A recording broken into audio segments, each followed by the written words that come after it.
Okay, I think we're ready to go here. So hello everyone and welcome to Concordia University's fourth space. Thank you for joining us for today's event, Online Safety, Let's Talk. To help situate you, we are streaming to YouTube Live from fourth space, which is located on unceded Indigenous lands in Tiohtià:ke, Montreal.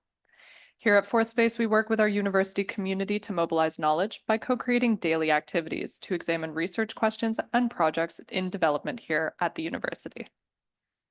We are running this event as a live stream meeting, so we welcome comments and questions with a raised hand or via the chat if you're joining by Zoom.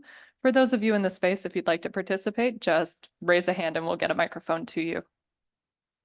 With that, it is now my pleasure to hand it over to Concordia Public Scholar and doctoral candidate in the Department of Electrical and Computer Engineering here at Concordia, Azfar Adib. Azfar. Thank you so much, Jacqueline. Hi, everyone. Good evening. A very warm welcome from the fourth space and from all of us here. So my name is Azfar. I am doing my PhD in Electrical and Computer Engineering, and I am a public scholar for the current year. And I am so glad to have here my four other friends. All of them are public scholars, and then all are doing great job. So before I introduce myself further, I will listen from them. Maybe we can start with Amy, who is joining us from Winnipeg. So Amy, would you like to introduce yourself? Yes, for sure. Thank you so much for having me over Zoom. And I'm so sorry I couldn't be there in person today. I am a PhD candidate in communication studies and a public scholar, as Azfar mentioned. My doctoral work focuses on Instagram-based mental health comics. And I study not only the ways that these digital comics represent mental health experiences, but also how social media users are responding to them and how they're interacting with this specific type of media, as well as other users on the platform. So basically, I'm looking at how mental health comics on social media are being used as alternative mental health resources and how they're kind of being used as this unique center point for developing digital networks of care, both self and collective care. Awesome. Thank you so much, Amy, Sorry. Awesome. Thank you so much, Amy, for joining us right from Winnipeg, and we will hear more from you. So then we have Vanessa. Hi, everyone. Thank you, Azfar, to have me today for this interesting conversation. I'm a PhD candidate in the INDI program, the individualized program where I study the toxicity of textile dyes and textile ecoliteracy. So I'm addressing how we can develop non-toxic dyes. Great. Thank you, Vanessa. And then we have Maxine. Hi, everyone. My name is Maxine Iannuccilli. My pronouns are she, her. I'm a PhD candidate also in the psychology department. My research focuses on gender stereotypes specifically, where they come from, how they develop, and how they affect us throughout our lives. Thanks for having me, Azfar. Yeah, it's a great pleasure to have you here, Maxine. And finally, we have Jake. Yeah, thanks. Thanks for having me. I'm Jake Pitre, PhD candidate in film studies. And my work, I guess, is just generally on how different tech companies try to kind of tell us what the future should and will look like. And then, I think that'll come into play today of, how online safety gets wrapped up in some of those conversations. So looking forward to it. Yeah, thank you so much, Jake. So I always feel so fascinated when I look all of their research topics. It's in different direction, and I learn a lot from them. And about myself, I work on online safety stuff. So I basically work with age verification. That means how we can protect minors and vulnerable segments by using some technological things. And that's what brings us to today's discussion. We are talking about online safety in a broader sense. So in this world in 2024, almost every moment of our life is connected online. We are doing so many things online. But what about the safety, security? And we have different views on that. So maybe we can start with Amy first, because interestingly, Amy's research is very much related to what we are talking today. So as she just said, that how Instagram-based comics can help for mental well-being. And I really feel inspired by what Amy is researching, because most of the time we hear that online stuff are very much responsible for mental problems, online addiction, so many things. But her research is showing something different, that how Instagram or how social media can help for mental well-being. So Amy, would you like to tell a bit more on that? Yeah, of course. Oh, sorry, can you hear me? Yeah. Okay, perfect. I got a weird notification there for a sec. Yeah, of course. So like I said, I'm looking at these kind of do-it-yourself mental health communities that are forming on Instagram. So I'm looking mostly in comment threads where people are responding to the actual content that's being posted by different artists, and then also how other commenters are then coming in and responding, and people are kind of creating these alternative networks of support in an otherwise kind of contentious atmosphere, like you said, Asfar. So it's really interesting to see how there are these kind of like little pockets of positivity on social media amongst a lot of the negative things we see, and how there is kind of that almost like a balance that needs to be struck, I guess, between those negative spaces and where things can get very toxic in terms of mental health, and how we can kind of mitigate that and kind of use a lot of that content out there for more positive mental health experiences.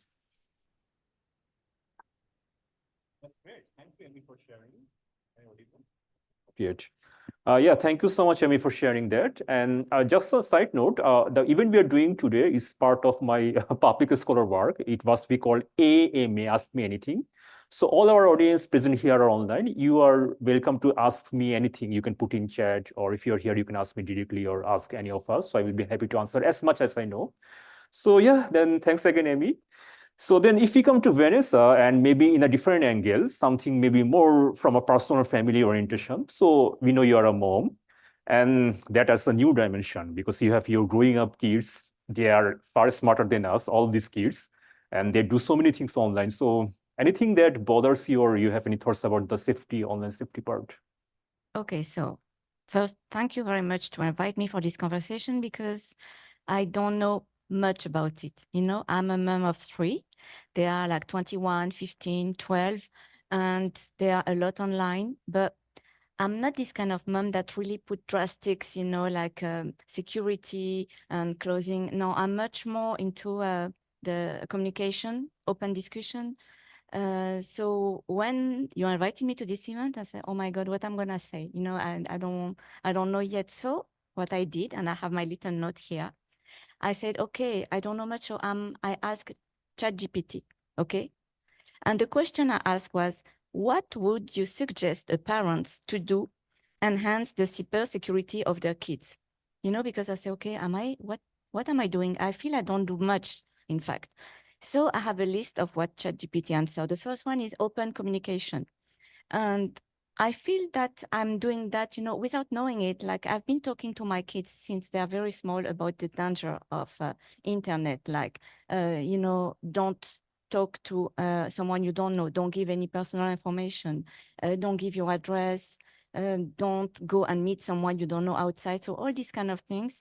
And also, I take this opportunity to raise this issue when we watch documentaries, for example, about this kind of problematic, like kind of developing their critical thinking since they are very small. So this is something I feel I do. And then what else? Like, yeah, set clear rules and boundaries. Like, for example, at home, everything they do it in the lounge. You know, there is no computer in their rooms. Until, I mean, I was asking my daughter, she's 21 now. I said, okay, when were you allowed, you know, to have your cell phone in your room at night? I said, not before 17. So I was like, okay, you know, it's not good for your brain, you know, all this on. So I keep it outside. And also it helps to avoid them to be too much, you know, isolated in the room. So I can keep an eye here. So this is something else. And then what else? Like setting rules and boundaries. Also making them realize that when they spend too much time on internet or with video gaming, they change their attitude. You know, they become more nervous. So make them realize that this attitude is making them being outside of the real world in a way, and that doing activities like going out, drawings, readings, make them more happy and more calm, quiet. So all these kind of small details. Oh, that was great. And firstly, you started with the ChatGPT. So there's a good use of ChatGPT. But to be honest, I think we all agree that Vanessa does not need ChatGPT. What she has been doing at her home, that's remarkable. Like when we hear her daughter was not allowed to use a smartphone before 17, That's amazing. I mean, nowadays, which parent can make it happen? I mean, nowadays, I have my nieces, 3 or 4 years old. They are using a smartphone because their parents do not have the time. So they just say, okay, fine, use the smartphone. So I think that's remarkable. And Yeah. this is something we often hear that, okay, make a boundary for your kids. Make sure that they are using it at the right time with the right device. So I think you're doing a wonderful Yeah. job. She was allowed to use, but Yeah. it's just at night, you know, like when you go to bed from 9 o'clock, you keep it outside of the room, we keep it in the lounge, you know, Okay. just it's kind of a little security. Yeah. And now my daughter is 21. She's not traumatized. And then my middle one is 15 and the youngest is 12. Plus, you know, my middle one has some learning difficulties and special needs. So for him, it's even more naive and very influenced. So I have to be careful with that. So we even talk more about that, you know, repeat and repeat the danger of internet. Yeah, absolutely. Thank you for sharing with us. And I think many parents can actually follow you. So it's a good example. Thank you. Okay, then we can come to Maxine. So Maxine, we all know about your activities. You are very much strong in sharing your opinions, and which really makes us proud of you. Like we know you have talked about your research things, gender bias. We also saw you writing on other aspects, like about the strike from the school teachers and sharing your views on that. So I think that's a very good example for all of us to see how a public scholar can express a view on a certain thing. At the same time, I wonder that these are a little bit tricky issues. Like not everyone may like what we are saying. And I think not every time you're getting very positive feedback. So any experiences you want to share when we talk about online safety and sharing your opinion? Well, thanks, Azfar. That's really nice of you to say. I really appreciate it. But yeah, so like I said, I do research on gender stereotypes, and one of the main aims is to really try to find effective ways or help to find effective ways to intervene or eventually just prevent the transmission of gender stereotyping or dichotomized gender social roles or social norms. And I think a big part of that is knowledge dissemination. So sharing information, sharing evidence-based insights or findings. And like we've already established, a lot of the medium through which we get a lot of this information is now virtual, which is great because you have lots of people have access to this information and you're able to reach a lot of people. But on the flip side, there's a lot of information that then you have to critically be able to sift through. And when I think of safety in the context of like my research, I think of the dangers of disinformation and more so from like that lens, or and more specifically, I would say like the weaponization of this disinformation and how it's used to influence public opinion, influence public policy, even just to create false narratives or foster some distrust in certain sources. And that's a little bit touches on like the kind of experiences I've had so far. Like you mentioned some op-eds and just writing for like the Gazette and Le Devoir, and lots of people have opinions on gender, and it's easy to transmit that opinion and attack perspective. And so that's really my take on safety in the term from the lens of my research perspective. Yeah. Sure.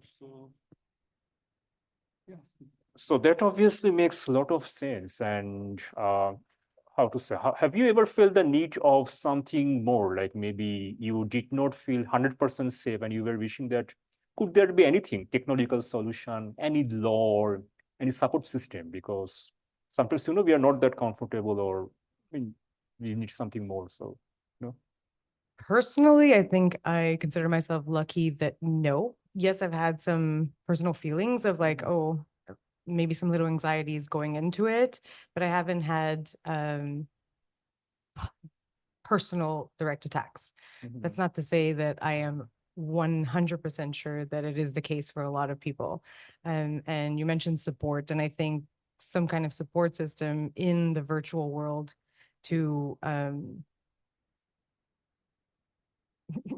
don't know how else to put it, but support against hate Yeah. honestly. If bottom line is just support against hate online.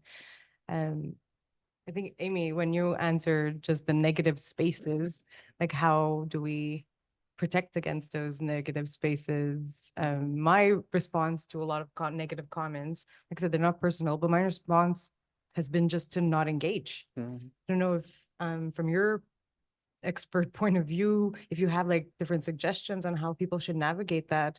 But so far, the non-engagement has allowed me to stay safe. Yeah.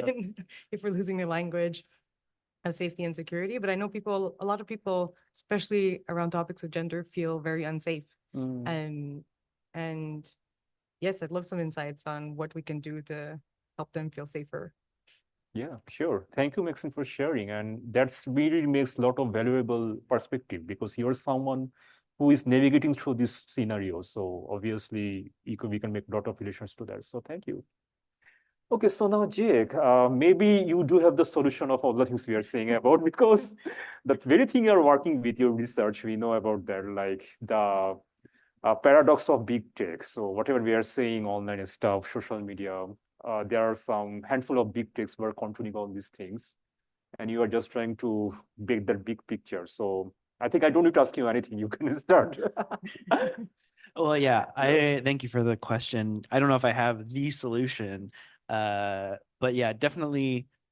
I mean, I guess my knee-jerk solution would be, maybe all the big tech companies that exist now, maybe we don't need them. Maybe the way that they've been set up and structured and designed from the beginning has not served us well and has made a situation where these disinformation channels or trolls or whatever have a much easier time, wreaking havoc or whatever.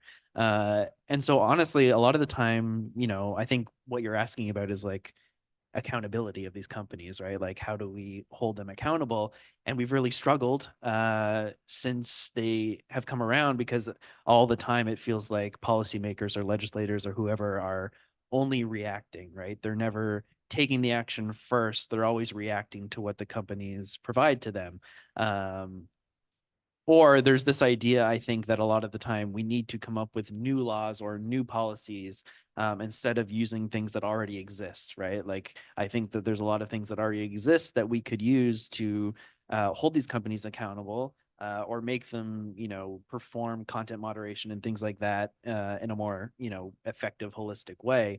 But we don't do that. And instead, there's things in recent months, really, like the Online News Act and things like that that have happened in Canada that feel like small steps to me, like feel like, there is something good about that where like Google and Facebook, right, are being asked to pay news publishers in Canada basically for their very lucrative links that they've been giving them for years and years and years, right? And it's like, that is like a small thing. And like, Google has agreed, I think it's like 100 million or something they're going to give out per year or something. And like, that's a small win, I guess, over these channels of disinformation and things that are proliferating on Facebook and Google and elsewhere.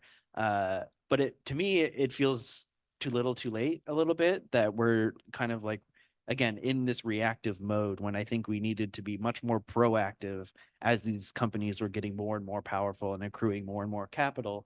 So, like my knee-jerk thing is like maybe burn it all down and start over, because it's like I think we need to have more democratic conversations, right, about with everyone about like what do we want social media to look like? What do we want technology to look like? How can we make it be these like knowledge disseminators and things that held promise, I think, at the beginning, and that's what they were telling us they were going to be at the beginning, and has kind of, I think, devolved over time as we're waiting for them to do content moderation and things in a way that's not going to make them money, right? Like they're not going to make money by doing things responsibly, and at the end of the day, that's what they care about, is making money.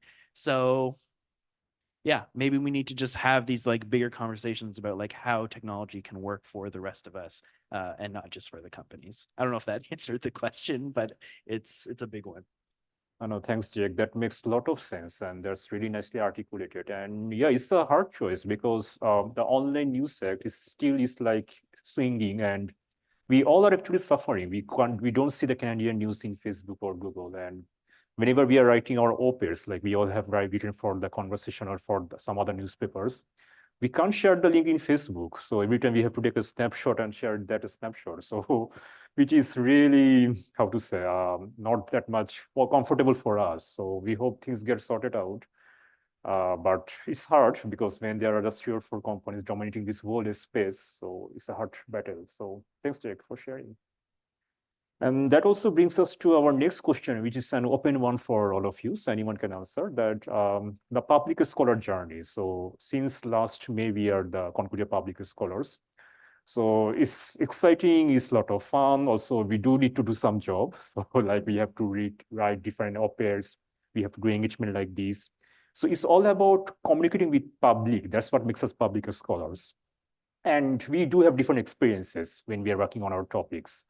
So anyone wants to share, like in any point of time, did you feel that something was not very much going well and there was something about online safety or whatever? So Maxine was giving some hint on that, or maybe I can give a hint. For example, I had a Facebook hacking experience back in last summer. Just after I became a public scholar, my Facebook was hacked. I don't know how, but that was really stressful. Luckily, I got it back, but when it was not in my authority, it was really troubling, and I did not know what was happening with my account. So anyone wants to share something? We can start with you, Amy, if you have anything to say, and then we can come back here. Yeah, sure. I can speak. I haven't ever been like hacked or had anything like that happen to me so far, knock on wood. But I think something that I've been really kind of seeing happening in my online spaces since beginning the Public Scholar program and being a bit more active on platforms such as LinkedIn or trying to kind of curate specific presences on Instagram, is being a bit cognizant of the people that are getting in contact with you and their intentions. And I think this kind of goes back a little bit to what Vanessa was speaking about, boundaries and like knowing who to let into your circles and who to kind of form these relationships with. And this might be getting a little bit off topic with your question, but we have to be so careful in like these online communities that we're building and kind of knowing who to trust and who might be reaching out with good intentions and who might be reaching out with something a little bit more toxic. So I think for me, it's been this kind of very delicate balancing act of like knowing how much to put out there and what to like welcome into my circle and trying to find that kind of healthy space for myself. And then also being aware that, for me or for us in this room speaking, where we're kind of literate on these topics of online safety, it might quote unquote be a bit easier, but also being aware that for a lot of people that are reaching out or going onto social media, looking for support, they're already in quite a vulnerable state. So there are these kind of dangers out there that are kind of preying on people that are a bit more vulnerable that we have to be really, really careful of. And I guess I am going off topic on my own experiences here, but just something that I've been kind of more and more aware of as I've been kind of reaching more people, I guess, on social media is to be very aware of the spaces that we're finding ourselves in.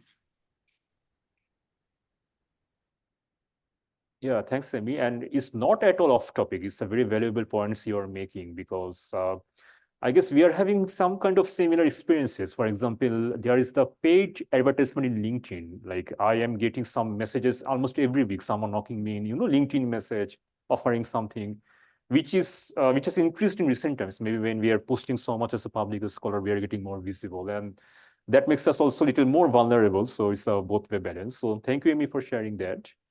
Anyone wants to add on that, like as a public scholar? Yeah, Jake? I could a bit. I mean, I think this process is interesting for me because have felt this like contradiction within myself where like I'm very into like public facing research and like having the stuff we do not just be read by like 12 other scholars, but like actually be engaging with people and stuff.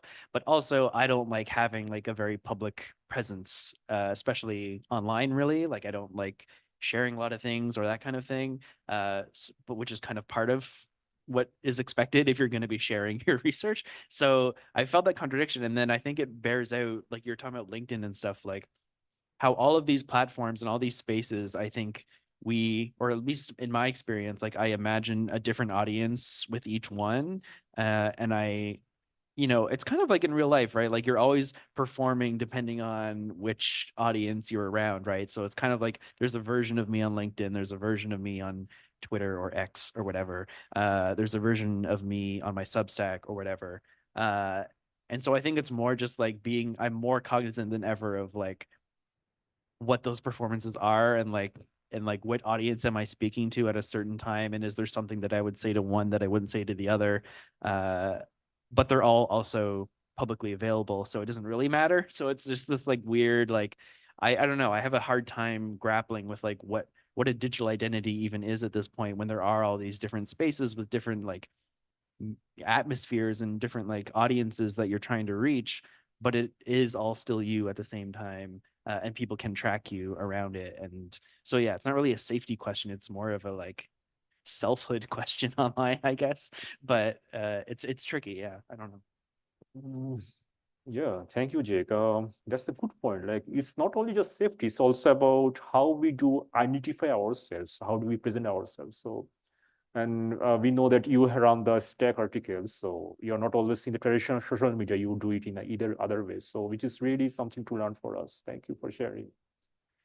So, Vanessa or Maxine, you want to add on that thing? Yeah, I can add something. Yeah, so we had to write a lot since we started last May, and recently I published on Le Devoir, and it was in reaction to the COP 28, and when they decided to that we should go out of this fossil energy, but we have a problem in the textile industry because more than 70% of fabrics and dyes are from the petrochemicals. And I wrote this op-ed, and in a way, I'm a bit disappointed to don't get more engagement from people because, it's a good platform to exchange ideas. Okay, what could be the different possibilities? And I don't know about you, when you did some op-ed, did you get some reaction of the public to carry on the conversation? Because this is the format of the op-ed that I didn't know before. I discovered it during this Public Scholar. So did you get some bounce, reaction when you published on op-ed format? Yeah, good question. I just had my article in the conversation. So I think there are a lot of reads, but still today there is zero feedback for me. So I'm still waiting for a feedback. And it's an interesting learning. That's the good point, Vanessa, because we are doing a lot of our social media posts, like sharing our op-eds or sharing our events. But I really don't know what triggers people to react. Like sometimes there is an image of myself. I'm getting a lot of likes and comments there. And when I'm posting an article, there is zero comments. So I really I wonder that what actually motivates people. Are they really reading what I'm writing? With all due respect for all my audience. But yeah, it's a different game. So which I am still trying to understand. Yeah. So I was mentioning your name? Maxine. I had a blackout. Sorry. I know Maxine very well, but little blackout. Yeah. See, I was mentioning Maxine a bit earlier that from the conversation, I had this invitation from a Australian podcast, like it's gonna happen next week, which is a good window, to reach this community so far away from us and who felt concerned about the topic. It's a topic that concerns everyone. It's about the way we dress, and we all concerned about it. So I think this was an interesting avenue, and I will tell more about it. Yeah. Yeah, sure. I will share the link. Yeah. Yeah, we look forward to that podcast for sure. Yeah. Thank you, Vanessa. If I can, like, I think it's also this thing of like these platforms and like what the algorithm rewards, right? So like what you were talking about, like a picture of you is going to perform better probably because they've become so visual. Like these platforms are going to feed something that's more visual to people more quickly, and it's easier, and it's it's something that they can count on to get engagement, and so they feed it to people more, versus like an article link or something like let alone that you can't even share them on Facebook or wherever anymore. But like, even in places where you can, those aren't going to get shared as much because they're not visual usually, and they're something that the algorithm isn't going to reward. And so, it's like, how do we confront that as scholars or as people who are like trying to get this to the public in a way in I guess those are kind of more traditional methods, right? Like a op-ed or whatever, but like, I think it challenges us to think of like, what are other ways that we can reach people using these technologies in ways where, but also where I don't want to just like kowtow to what the algorithm wants or whatever, you know, like I don't want to be spending time figuring out like what's the LinkedIn algorithm gonna reward me with. But still, I think it is a challenge worth taking of like, well, what are other ways that we can, you know, share what we do that are going to get actually like seen and read and watched by people. And you know, I think it's an open question. I don't know. And if I could like build off that but answer also your question of like the response, I feel like personally I've received a lot of responses that were meaningful and productive in private from online exposure. But a lot of the public ones were the opposite. A lot of the public responses are counterproductive and borderline hateful. And to what Amy and both you, Jake, just mentioned, that kind of leads to like, okay, well, how do we make these meaningful ones turn into an actual bigger conversation? On the flip side, we have like tailoring our groups. But then does that defeat the purpose of the access, the beauty of online, the reach, that everyone can access this information? Are we then, by catering and performing to certain groups and limiting our kind of crowd or public audience, it's defeating that purpose a bit? So how do we then reconcile between that? But yeah, how do we reconcile that period? No? Yeah, that's a great point, Maxine. And something you were telling earlier, or you were asking me that usually disengagement is a solution. Like when something also we learned as part of being public scholars when we were doing our trainings. And I think we also had some interesting time, like for the last 4 or 5 months, a lot of things happening here in Montreal, here in this campus or around the world.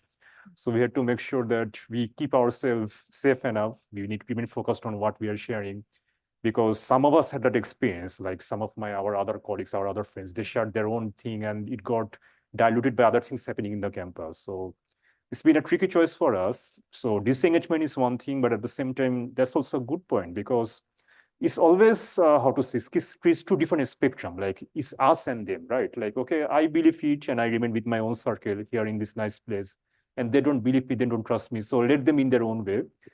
If that happens, then actually, Jack, as you were saying, it's not the purpose of the online space. It's supposed to connect us.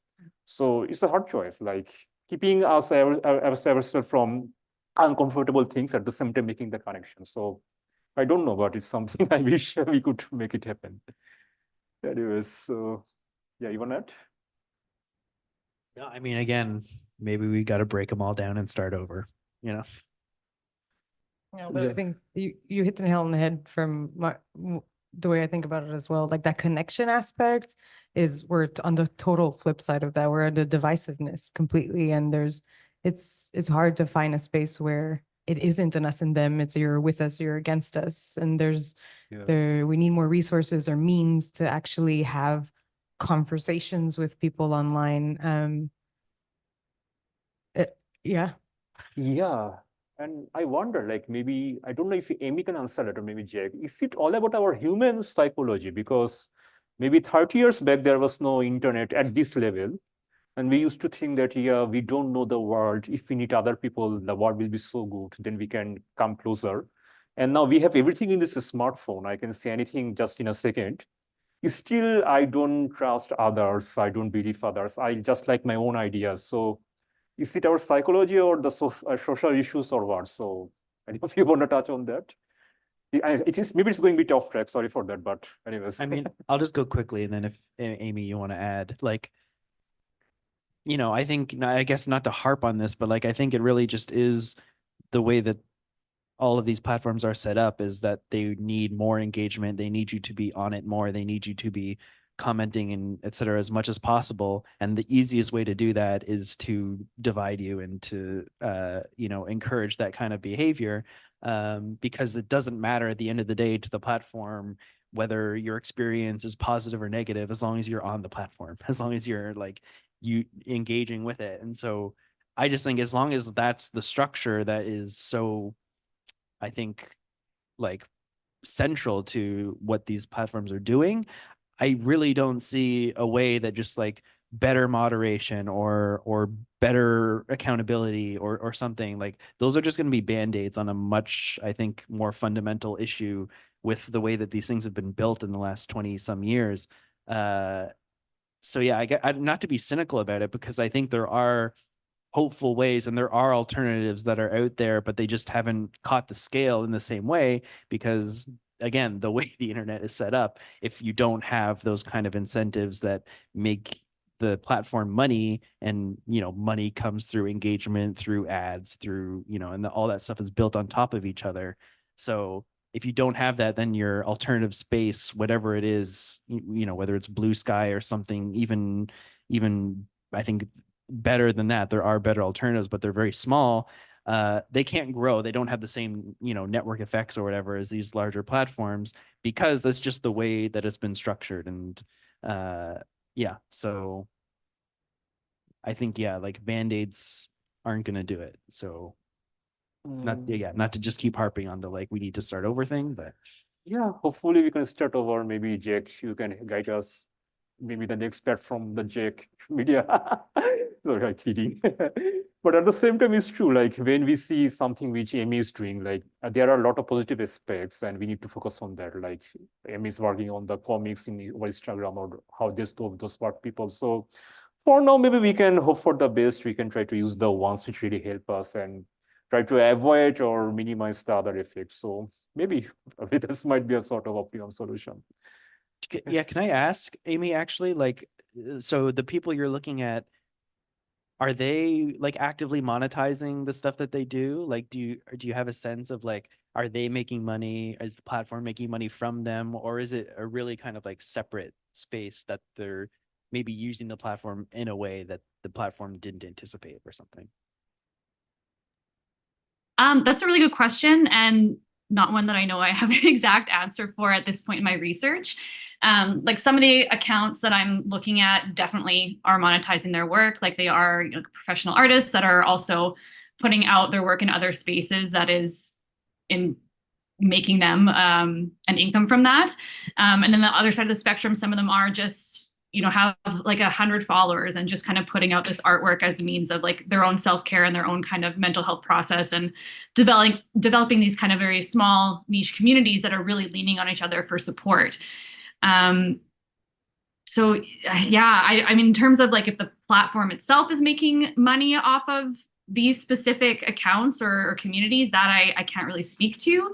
But I think, like you said, like the more engagement there is and the more sharing and developing of these communities inherently is going to make those platforms more money and feed the platform kind of back and forth. So there's, I don't know, just to go back to like the question of divisiveness that Azfar was asking us, and that I feel like at least what I'm seeing in a lot of these communities is that you kind of work your way down to this small community that seems really great, but then something else happens that creates more division. And I think we're seeing that on a large scale with a lot of the current events taking place in the world right now, where it seems like we think we have this safe little community and then something gets thrown in the mix and then it becomes really dangerous and contentious. So, as other than burning it all down, like you said, Jake, I'm not sure what the solution is, other than trying to be more intentional about what we ourselves are putting out there and what we're engaging with, and what we're choosing to kind of place around us in our online communities. But again, that's limited by now we can't share news articles and we can't share certain things. And, you say one thing and that gets co-opted in a certain way and then you're being canceled. And there's all these kind of different tangents that I think bleed off of this divisiveness that make it really hard to kind of pinpoint a solution. Yeah, absolutely. So thank you, Amy, for explaining that part, and thanks, Jake. And yeah, we need to have this conversation, and together we can make things better, maybe. Okay, so the next part is our experience as a researcher, as a graduate researcher. So apart from being public scholars, our main job is to finish our PhD as soon as we can. So we need to write a lot of papers, we need to do data collection, and when we do these things, there are different stuff. copyright, data privacy, and nowadays there is this AI faking and other aspects. So anyone wants to share any experience? Did you have any sort of challenge or any experience about online safety being a researcher? So the floor is open for all.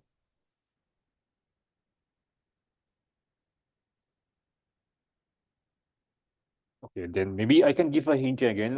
For my research, I do data collection by using a smartwatch. So I had an interesting experience just last year. I tried for a patent, so for my algorithm. And the process is like that. I have to apply to the Quebec Innovation Office for their clearance, and then I can apply for the Canadian patent. So I was taking help from the Concordia Research Office, and we went through the process for almost 6 months. And after 6 months, the office told me that, sorry, Asfar, you cannot patent your algorithm. And I asked why. So they said, did you publish it? I said, yes, obviously, since I have to publish my papers to survive my PhD. So then they said, yes, the rule is if you publish something, you cannot patent that because you can patent only that thing which has not been published. No one knows that. Something which is not disclosed, you can only patent that. So you either publish or you patent, and now it's your choice which one you will go for. So my choice is obviously clear. I need to finish my PhD first. So I'm going for publication now. No patent for now. So, but that was a learning. So anyone wants to share anything like about your data collection, privacy, or anything? I mean, good or bad, whatever. Sure. I don't think I would consider this a challenge necessarily in terms of safety, but I work a lot with my data collection is a lot with children.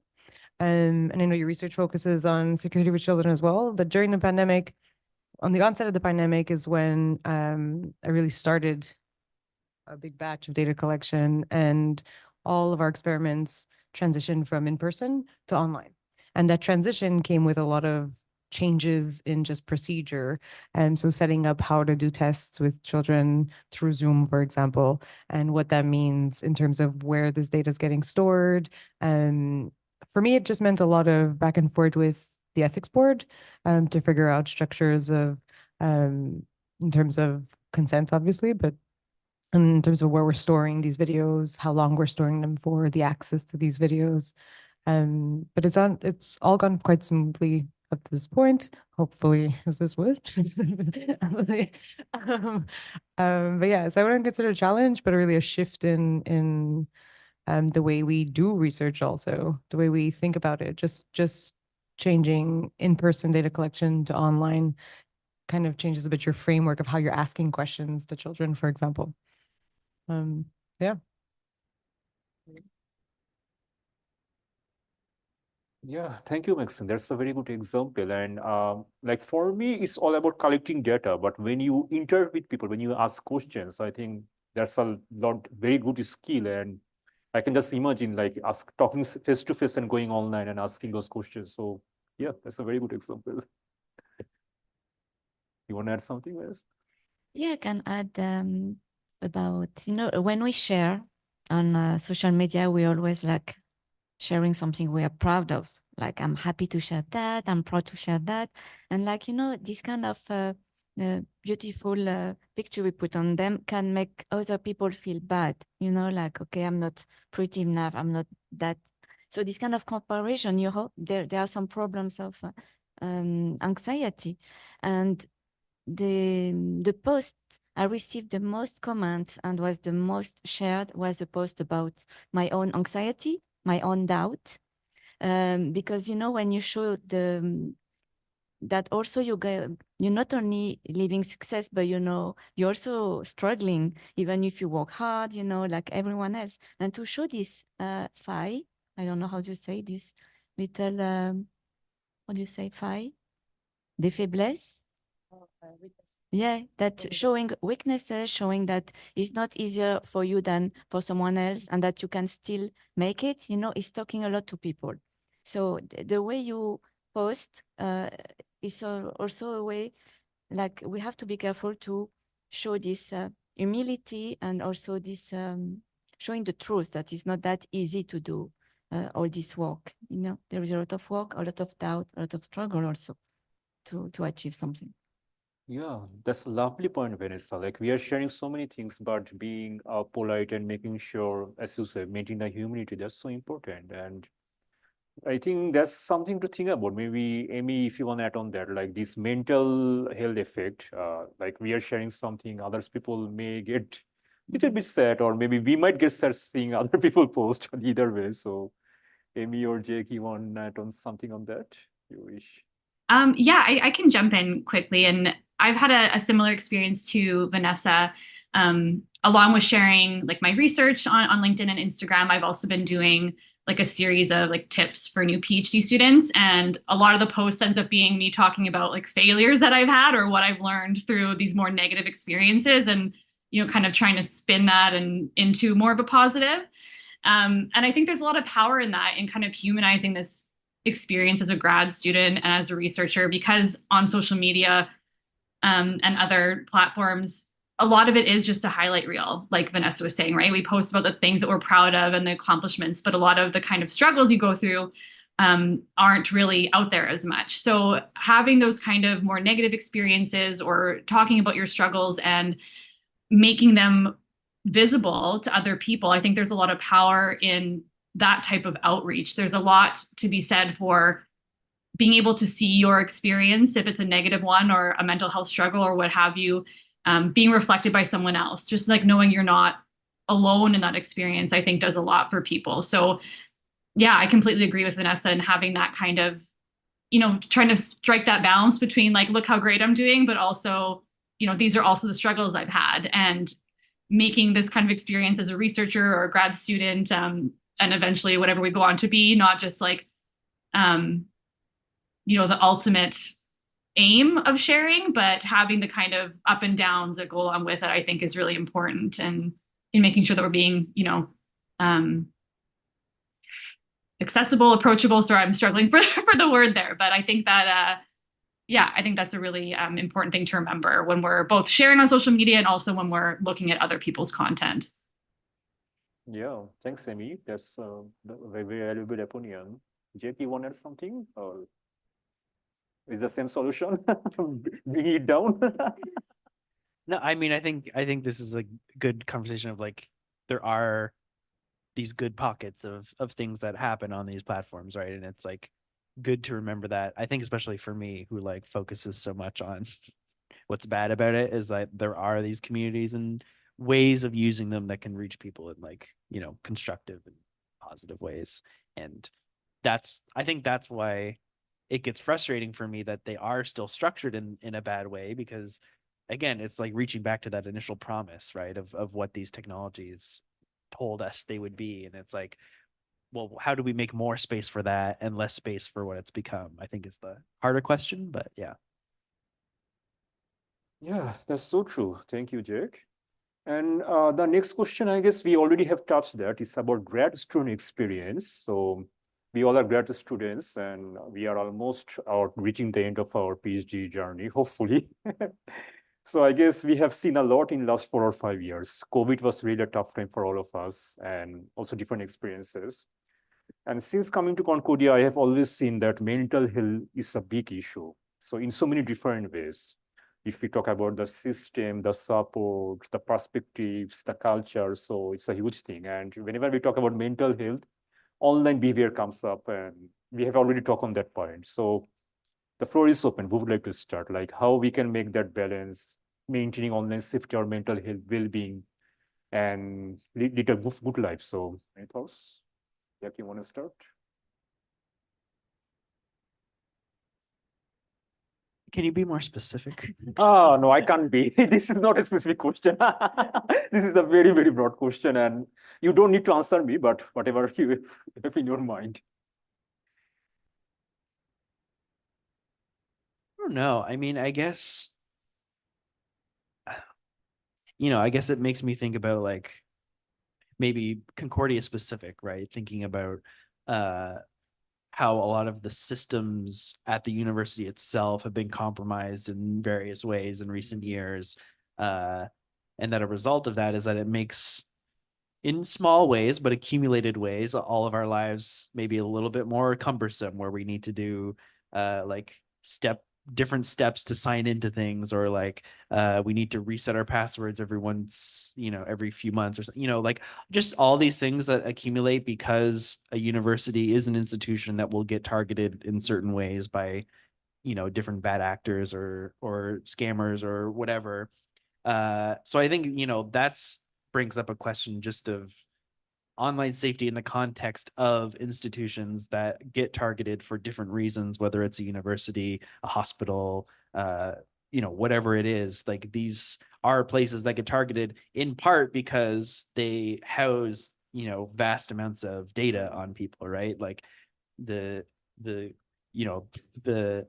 phrase that goes around is that data is the new oil. I think that's a simplified phrase, but it's true in the sense that companies do make a lot of their money based on how much data they have about people. So there's a lot of trading of, packets of data on people, and how can you monetize that? How can you make use of it?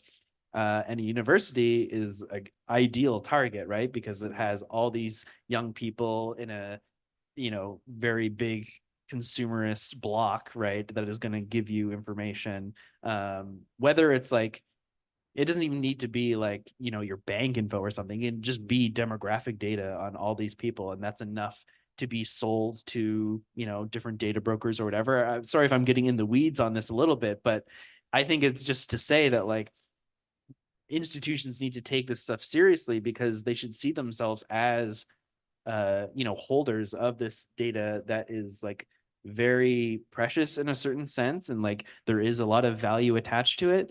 And so, maybe the two-factor authentication and stuff like that is like annoying, but like at the same time, I think it's pretty much the least that we can do. And if anything, I think the institution could do more on its own side, instead of relying on all of us to do like the, individual level of work. And I think there's more the institutions, not just Concordia, in general, institutions could do to protect the data that they hold about all of us. Because it is something that, scammers and bad actors are going to target, and it should just be a given at this point. Yeah. So I think, it's like institutional responsibility isn't quite, I think, up to what it should be. Or I think they just don't totally understand the value of the data that they hold. So maybe that's like a conversation that needs to be had. That's such a good point, Jake. Sorry. Yeah, so that's such a good point, because as you said, two-factor authentication is really a good way to protect ourselves. And to be honest, when this thing first came, I was also a bit annoyed, because one day my phone went out of charge and I could not log into my email. So I was outside in the downtown, and I had to log into my email, but my phone was out of charge and I did not get the 2FA code. And I was feeling annoyed, oh, why this thing 2FA? Why couldn't I just sign in? But later I understood, even being an engineering student, I did not used to bother about online safety at that point of time. But yeah, these things are so important. Thank you. And so Maxine, maybe we can talk about this thing, that student from the student life perspective.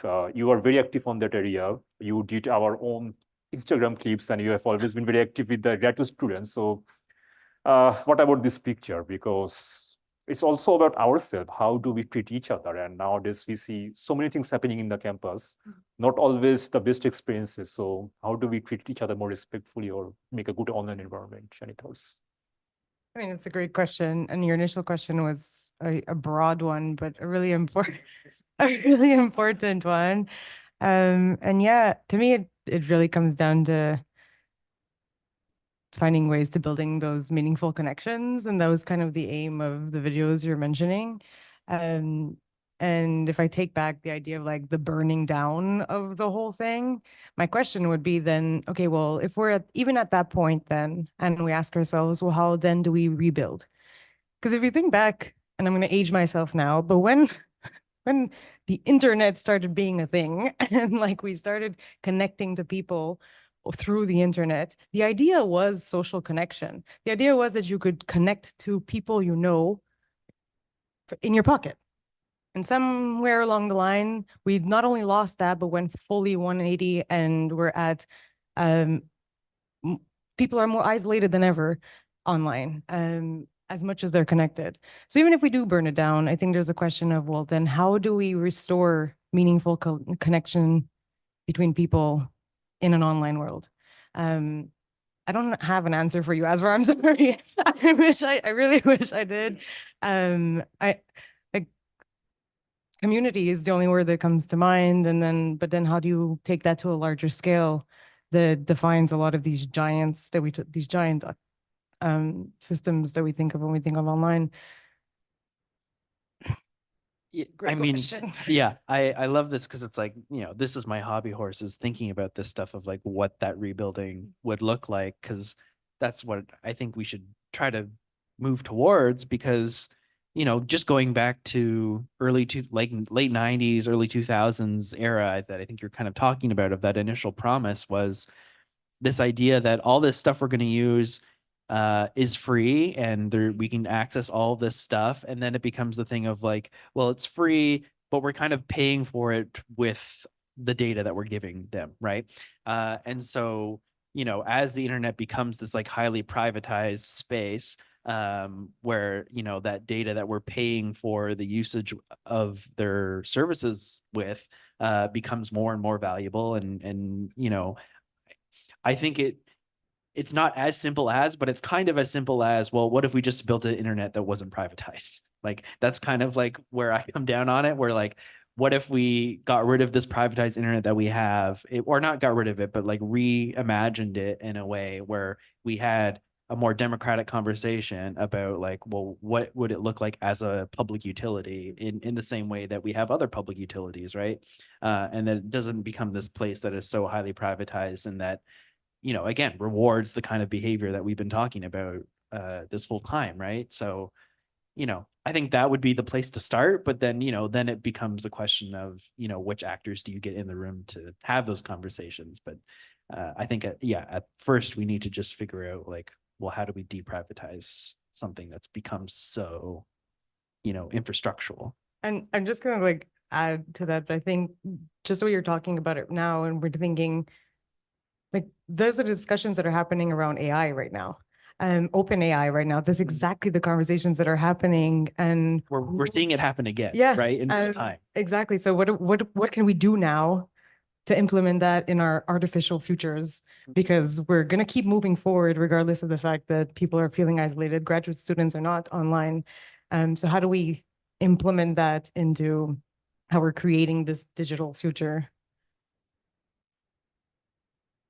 I think it's good to equilibrate, to balance with also meeting people in real life. Like, for example, Azfar, you invited me to go and see these kids, through the program Let's Talk Science. So this is good also to be with people, to talk to people, to touch material, when I'm making textile dyes. So touching, not only like really balancing the, the social media with the real people, like today, we really meet in person, and it gives another sense, to the research and the social connection in real life. But on my side, I use social media, and especially LinkedIn, really to reach they're really experts in the field, like, for example, of natural dyes and on. Yeah. And thanks to that, also, like, the goal of increasing followers, I don't really care about that. It's really like who I'm really reaching to add to my contact, but thank that I'm really fostering rich collaboration since I'm a public scholar, So this program is a great opportunity to learn many ways of approaching and dealing with communication and reaching a wider public. So for me, it's a good opportunity. Yeah, that's a very good point. Like seeing people in person. Like I still remember when we got back to the campus after COVID shutdown, and people were saying me, "Oh, you look like this. I just used to see your face. Now I can see you from top to bottom." So that means a lot of sense. And yeah.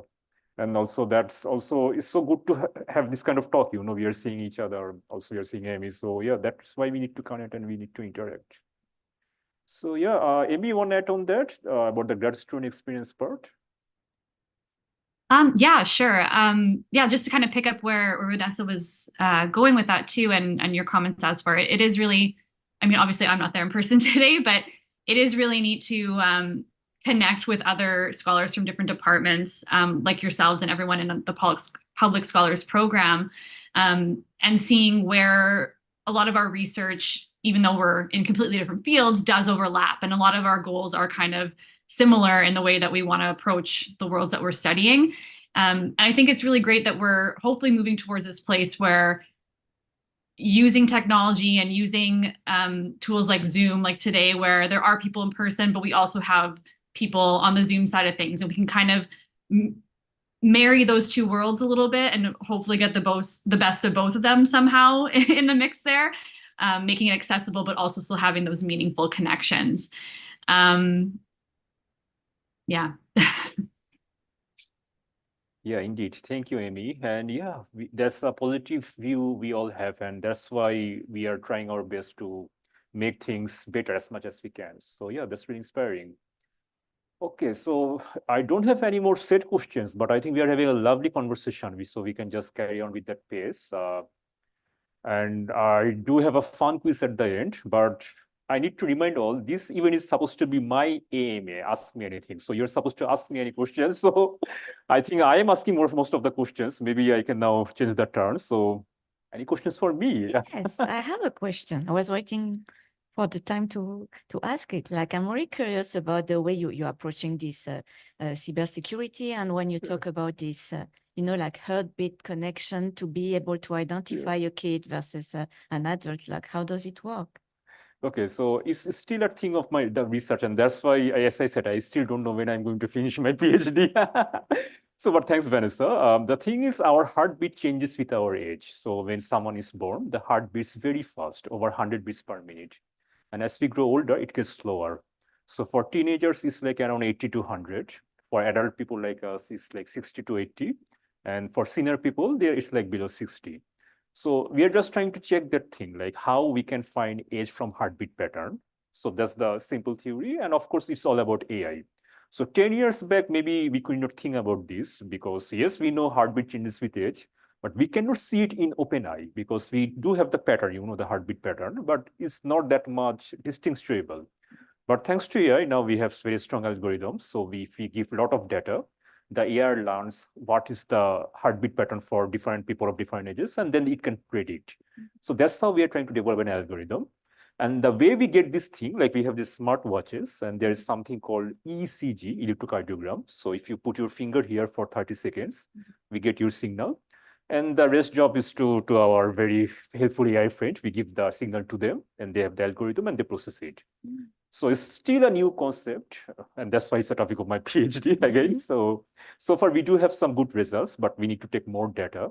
Also, there is a question of data diversity, because when we are doing this research, most of the data are from here, from North America. So we have to add a disclaimer that it might work in US and Canada, but not sure about other parts of the world, because demography is a big factor.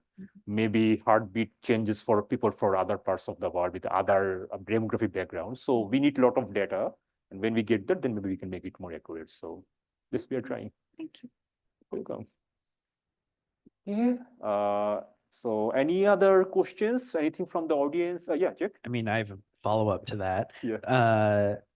So I guess like what is the end result? Is the idea that like age verification would become something tied to this like heartbeat algorithm, and then you would use that to just enforce kind of online safety? Yeah, that's a great question, Jake. So that's actually the motivation of my research. Age verification is already there. We have the technologies. Firstly, we have the ID documents. Like when we go to the alcohol store, we show our ID, right? Our driving license or our health card. And they say, okay, you are an adult, you're going to have that. We do the same thing online. But the thing is privacy. So when we share our ID, we do share a lot of our personal information. So for example, in the driving license, we have everything about us, our address, our height, our eye color. So people are not that comfortable, not everyone. So we need something alternative. So what is that alternative? One solution is what we call biometrics, something which comes from our body. So already there is one solution there, which is the facial estimation. So again, this big tech, Instagram, Facebook, Google, they have this image-based identification. So just for example, there is a Facebook dating app. So if you go to that app, I mean, if anyone goes to that app, they can take a video selfie of themselves, and that's enough. There's the AI, they can tell, okay, this is an adult, this is a minor. So that is working. But even that is not enough, because people are saying, why I need to take my selfie? I just need to tell that I am over 18 years. So if you take my ID card, if you take my selfie, I am compromising my privacy. And that brings us to this kind of solution that, okay, what's next? We cannot give ID cards. We cannot give our image. Is there anything from our body? Maybe this heartbeat, maybe our voice, something else. So we are checking different options, and let's see which one works out. It's really interesting. Thank you, Jake.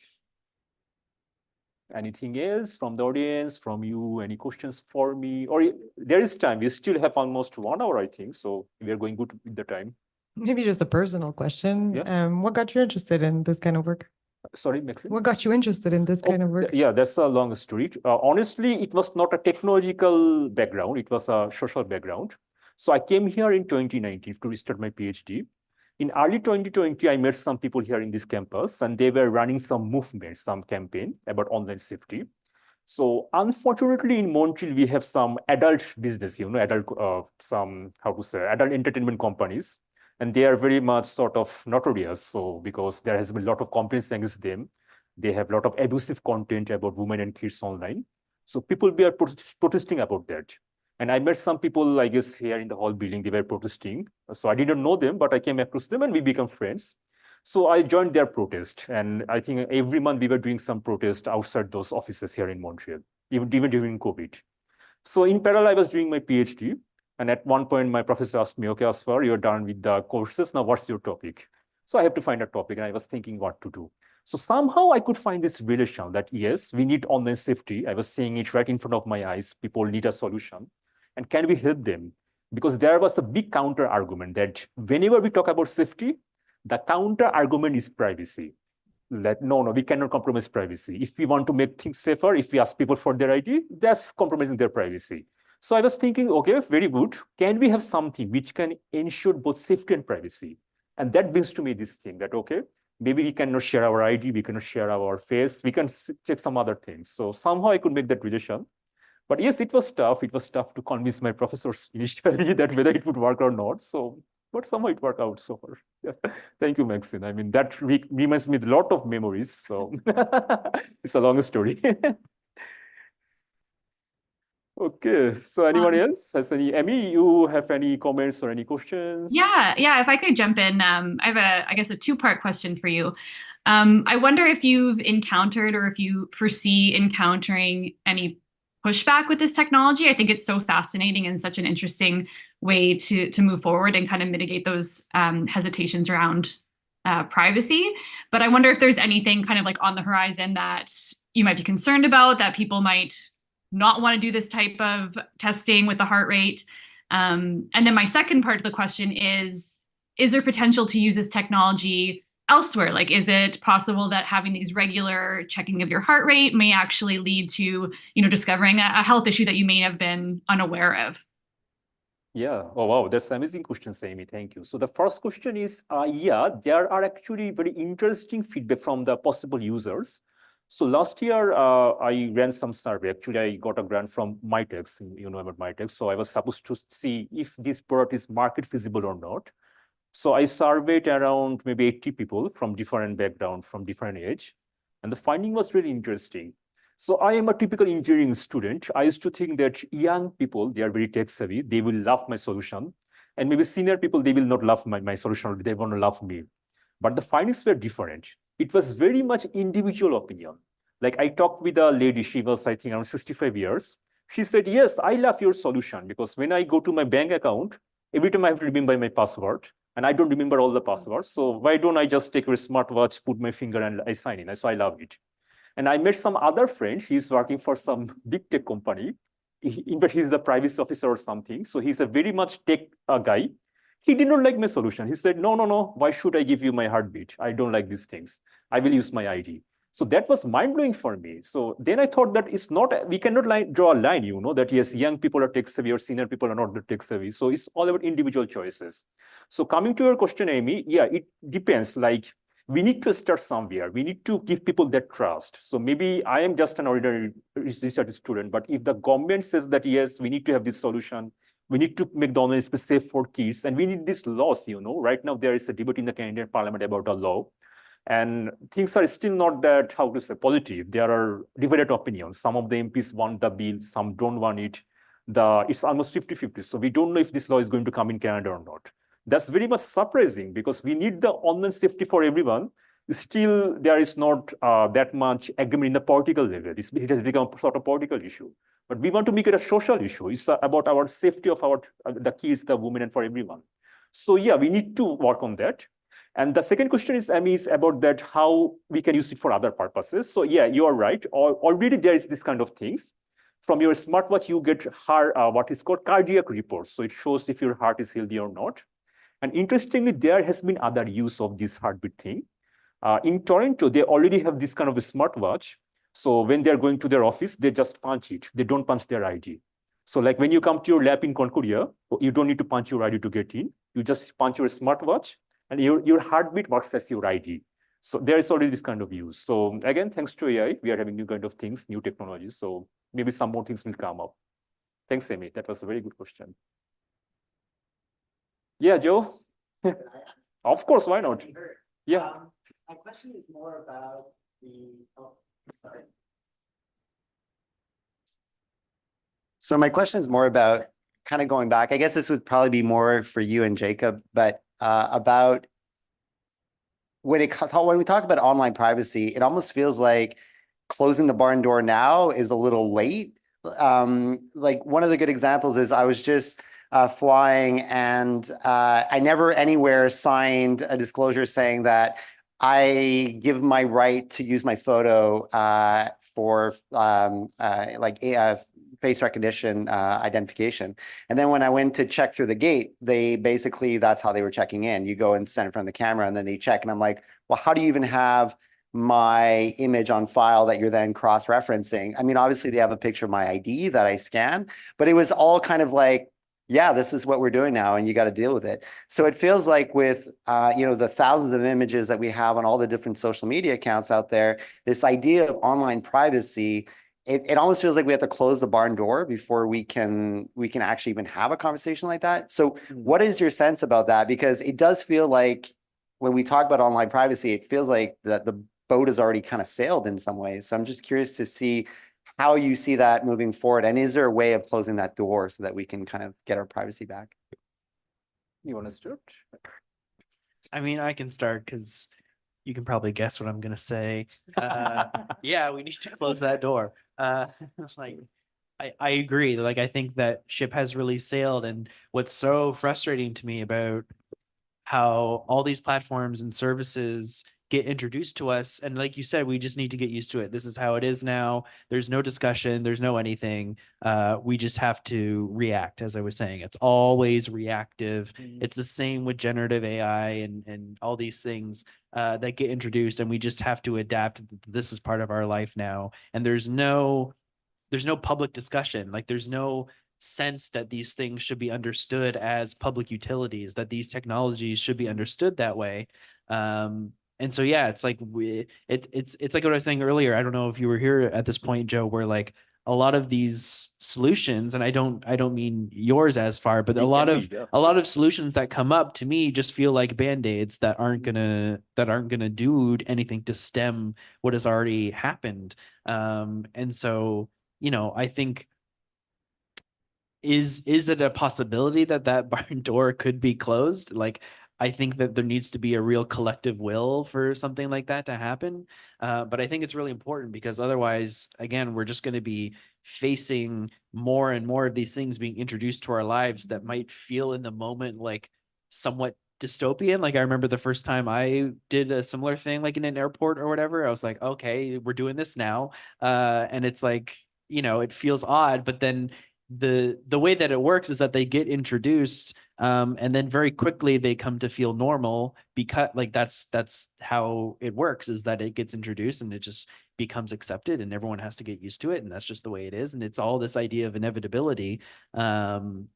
And my question is just always like, well, why is it inevitable? Who made that decision that this is how things need to be? And like, why aren't these things up for discussion? Why aren't these things up for debate? Why are they just imposed on us? And it's that imposition that really rubs me the wrong way. And I think it just goes back to how so much of how technology is organized itself. It's like people, when I talk, people will call me like a Luddite in like the negative sense. And I have to be like, well, I'm a Luddite in the positive sense, I think, in that like, I like technology. It's not that I'm anti-technology. I like a lot of these tools and what they offer to us. And like you were saying, like AI is giving you a lot of data and opportunities that you wouldn't have had otherwise. And that's amazing.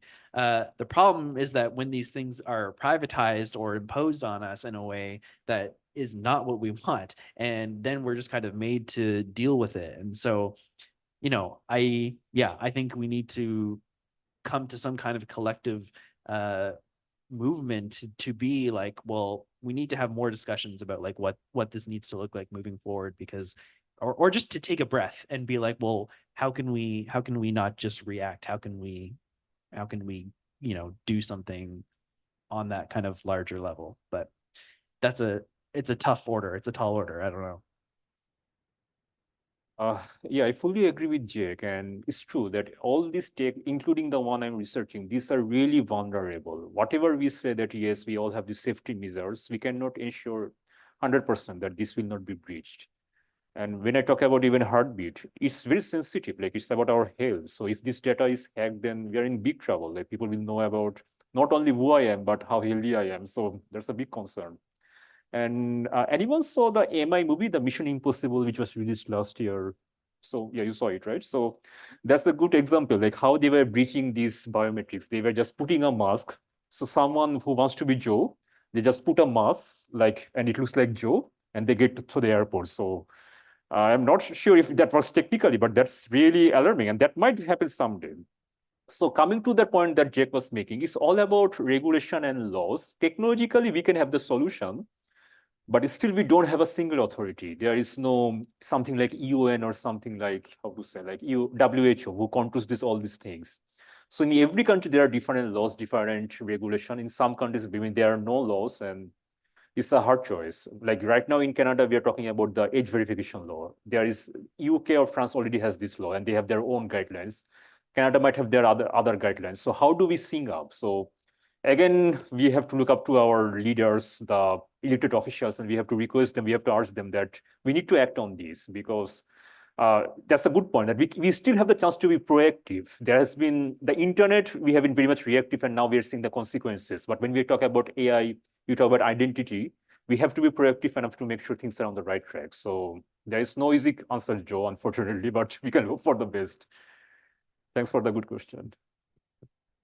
I have something to react on concerning my own research. So it's not about technology, it's not about AI, but it's about like who is deciding for everyone, who is profitable for. Like when we started the first synthetic dyes in the middle of the 19th century from petrochemicals compounds, from the beginning, we saw that there was some carcinogenic problem and it was leading to cancer, but we carried on. Because it's profitable to someone, but to a very few. So how, we like 80 years later, we're still struggling with that. So this is not about technology, but it's the same problem, Great point. And again, maybe that brings us to the very core problem of the world, like profitability and human wellness. So yeah, how to balance both these two. So yeah, it's really a hard question, but we can try for the optimum part. And at least maybe here in Canada, we can hope for a better scenario, because Canada has done some things far better than the rest of the world. So it really personally hurts me when I see these things about online safety, that still there is not that agreement in the political level, just to save some particular business. Some politicians don't want to support this kind of law. So we are not saying that we have to shut down adult entertainment or we have to shut down certain business. We are never saying that. We are just saying that protect the kids and protect the women. So there's something we need to agree on. It's the basic value we need to follow. So Yeah, Yeah. exactly. And in the case of in the frame of this public scholar mission, we have access to talk to many different peoples, from Yeah. the young kids, to the high industrial companies, to politicians. So it's a good way to make little seeds in spirits to think of these different issues. Indeed. Yeah. Yeah, absolutely. Okay. Okay, any other thoughts? We do have a fun quiz for all. So before that, any other questions or comments? Let's do the fun quiz. Oh, yes, okay, why not? So I think it's a very simple question. So I think I put in my, let me just open it.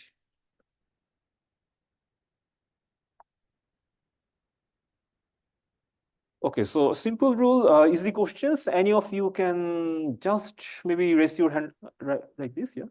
Anything? Okay. Or for Amy also, you can just raise the hand, and whoever raises the hand first, you can answer. There is no first, second, third, so it's just for fun. And the questions are about online safety, okay? So we can start. The first thing is like, we often say that we need to go to secured website, secured. So there is an easy way to understand if a site is secured. There is something, do you know? When you go to a website, there is something in the web address which tells you that the site is secured. Secure, like with the little Canada locker? Now, there is something in the website, like if you go to concordia.ca, before concordia.ca, there is something written which says that this is a secure site. Any ideas? You talking about HTTP? Yeah, HTTP then? Yes. Exactly, yeah. Thank you, Jake. So if you go to Concordia or any site, you saw there are two kinds of site. One is just HTTP, which is normal site. But if you see HTTPS, that means it's secured. Then you can trust the site. So all the websites from the banks, from Concordia or other universities, these are HTTPS. So the S is for security. That means you can trust this site. Okay, thank you, Jake. Okay. 1 point. Yeah. Yeah, I'm not keeping count, by the way, because you all are winners. So okay, the next thing, I think we have already talked about this thing. Very easy. Since 2021, Concordia has implemented something for online security, and something we all use every day. There is that. Is it the two-factor? Yeah, it is two-factor. Yeah. So whenever we go to our email, we go to any Concordia apps, we have to do two-factor. So that's mandatory for all of us. Two factors means like one, like this can send you an email with a code. Yeah, right. Yeah. So first you put your password, then it sends you a code in your phone, and then you verify it. Okay. Okay. The next thing is like a sort of case. I mean, not that hard, easy one. Suppose you see something not how to say, very offensive online, maybe in Facebook or in Google, and you want to report this thing. So when we talk about report, there are different places where we can report. We can report to the Quebec authority, maybe to SPVM. There is the Canadian Cyber Safety Helpline. Also, we can report to Facebook or Google. So where should we start? Like where we should report first? Like this thing is not looking very good for everyone, and it has to be marked. So whom should we go first? To Facebook, to SPVM, or maybe to Canadian Cyber Safety Helpline? So report to the program online. yeah. Oh yeah, that makes sense. So the idea is like it's best to start with the platform first. I do agree with Jack that they might be slow to respond. But the first thing is if we go to Canadian authorities, they will respond, but that will take time. Because when you tell them, they will go back to Facebook or Google or to YouTube, and they will say to them, hey, look at that. So it's better to first go to YouTube or Facebook and tell them, yes, this is not good. So report there, then you go to the Canadian authorities. So that might be a better way. Okay, so then the next one is, this is easy. So 6 months back, there was a very popular bookshop which was hacked in Canada, a very popular bookstore. It was hacked. You know it. Indigo, right? Yeah. Yeah. So maybe we should put you out of the game from now on. You are telling all the answers. Yeah. Talk about that. It was Indigo. So yeah. yeah. Indigo. So Indigo was hacked because someone, we don't know who, it was hacked, and they asked for a big money. It's called ransomware. That means they hacked the Indigo site. They had all the data. So I think some of us are into customers. Maybe they got all our data, we don't know. And they were asking for money. So it's called ransomware. There's someone hacks your site, they take the data and they ask you for money to release the data. So that was. I think if I could just like, what's so interesting about those things to me is like there's all that fear attached, I think, when it first comes out, like, oh, who's got my data? Like, who stole it? It's like your data, like people are like everyone's data is in many different data brokers' hands already. Just, you know, put that out of mind. Like just because one thing has been hacked, like your data already belongs to XYZ all around. Like again, it's like another ship that has sailed. Like, you know, I think there are obviously degrees depending on like, you know, Indigo probably doesn't have that much useful data on you beyond like what your shopping habits are, which can, you know, be better for advertisements and stuff like that. But like, so it's, you know, different than maybe like a hospital or something that might have, you know, more personal information. But just at that kind of level, I just always find it interesting the like hubbub that comes, and it's like you don't even know like the many different data brokers that already know like so much about you and can like pinpoint you in that way. So I just I find it interesting. Yeah, oh, that reminds me of something. So I think there are some sites, I don't know, but if you go there, if you just put your name, they will tell you that there are how many accounts related to you. Like if I put my name, they will tell you, okay, that this is Azfar, he has Facebook, LinkedIn, Indigo, or whatever. It will also show you how many of this has been hacked. Very interesting. So once me and some of my friends tried that, and we find that almost everything has been breached. It doesn't mean the account was hacked, but someone have got our data. And when we were doing this test, so one of the friends said, oh, I'm feeling so stressed. I need to do some meditation now.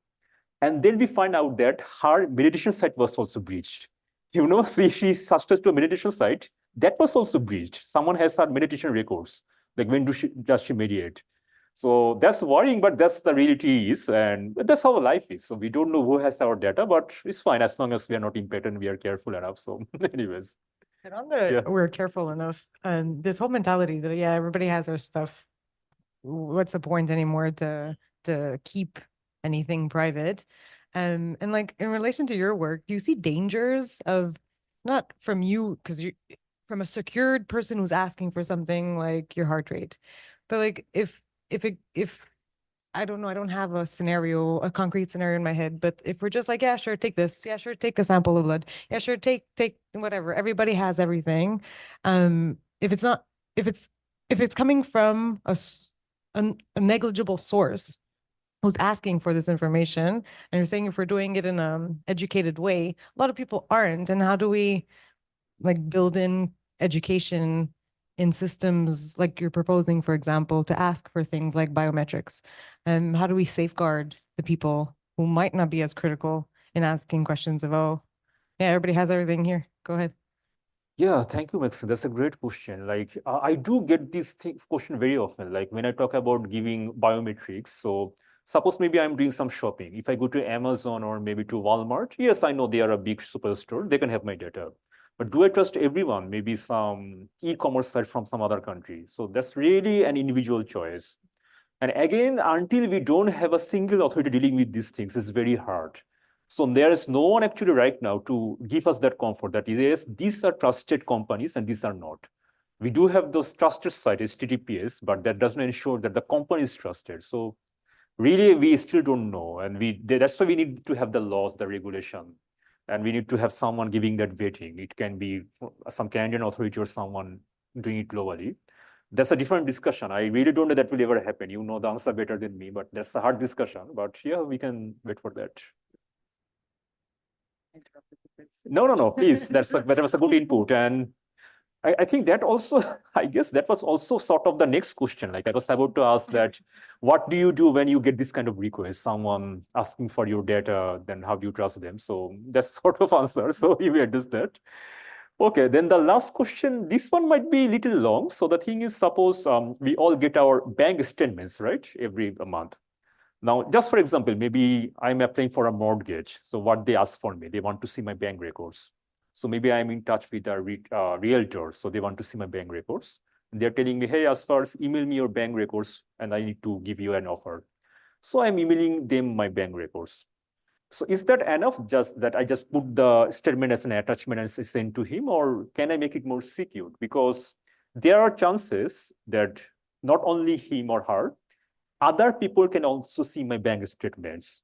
So I have my bank statement as a file, as a PDF file or as a Word file. How do I make that file a little bit more protected? Can I do something on that file to keep it secure? So that, yeah, right. Thanks, Maxine. Class coded? Yeah. So for any document, Microsoft Word, PDF or anything, or PowerPoint, you can put a password so that no one can open it without that password. So maybe Vanessa, you want to send me or Jake or to Amy something, and you want only us to see that. So you keep the password, there's an option.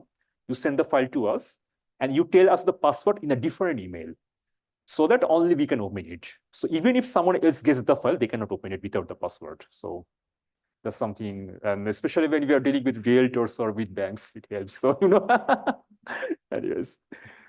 Okay. Connected to bank, when I call my bank now, there is this voice recognition. Yeah, that's also very fascinating. Like, Yeah. they recognize you by the voice. Yeah, that's really working well. Okay, so that's end of the fun quiz, and but you all are winners, and so since you all are winning it, I think I have some prizes for you. Here you go. Prizes. So thanks to Joe, Javier, and the Grad Schools, they are sponsoring this event. Not from me, from them. So, and for Amy, you will get it as soon as you are here in the city. So starting with you first, this is for you. Power banks, okay? Very important, so that your phone is not switched off. Power banks, okay? Anyway, so for all of you, here you go for Venice. So, This is very exciting. oh, you're welcome. Thank you. Thank you, Maxine, Jake. And I will wait for you, Amy, whenever you are back, or I can send you by Canada Post to Winnipeg. Oh, no, we'll hook up when I'm there. Yeah. Okay. Very nice. And so before we end, any questions for me, for us, or any comments from anyone online or here, or any concluding comments from you? So the floor is open.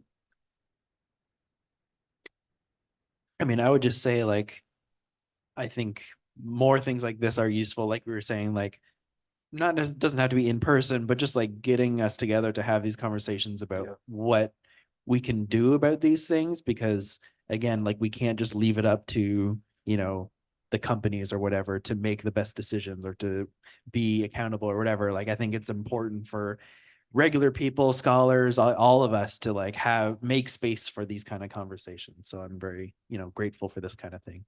So thank you, Azfar. Oh, thank you, Jake. I would like to thank you a lot because this conversation made me aware of how little I know about security and how little I was aware of all the small details.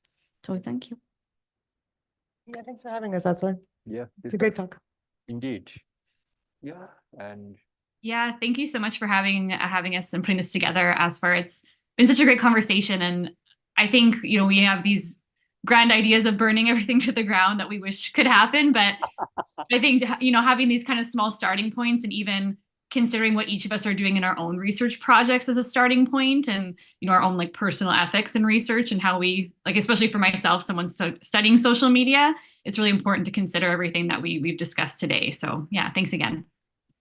yeah, you all are so welcome, and I have to thank you all because this event is really special for me. I did my spotlight before, but today I am having my own friends, my own fellow public scholars. So that means a lot to me. Thank you all for being here. So and we had a lovely conversation. Maybe we could go on longer, and maybe we could do these things more. So yeah, thank you so much, and thanks to Joe, Javier, and the Grad Skills, the Office of Communication. They have been supporting us all the time, and of course, thanks to Jacqueline, Douglas, and the team. This space is so lovely, and we all love to be here. So thank you all for the arrangement. So thank you. Well, thank you, Azfar, and thank you to all of our public scholars. Thanks to coming into ForSpace today, and thank you for activating this amazing conversation. Everyone online and those of you who are here in the space, thank you for your participation as well. We're going to be closing up the Zoom and the live stream now, but just a quick reminder that this conversation is already available on the YouTube channel if you'd like to revisit or share it. So please join us again here at ForSpace. We love having you guys. Everybody have a great night, and we hope to see you again soon. Bye, Amy.